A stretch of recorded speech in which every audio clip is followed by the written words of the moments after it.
And the reason it's a surprise is because I really didn't know whether women of different faiths viewed it in the same way. And what one of the things that to me was super surprising was to hear such a similar expression across women of so many different faiths about what they were up to.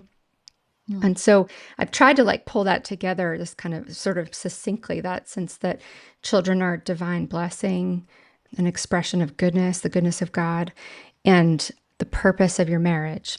Now, there's a lot packed into that. There's a lot we could sort of unpack and get into.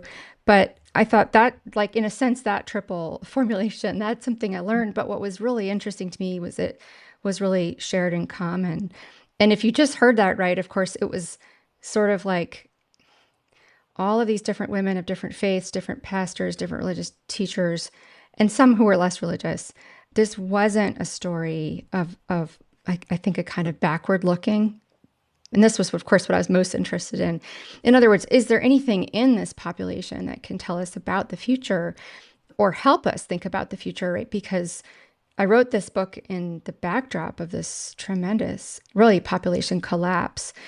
Uh, and we could get into that too. So, like the world isn't going to have enough people in a sense, at least not to sustain what we have today. Now, we could debate whether or not that's a good thing.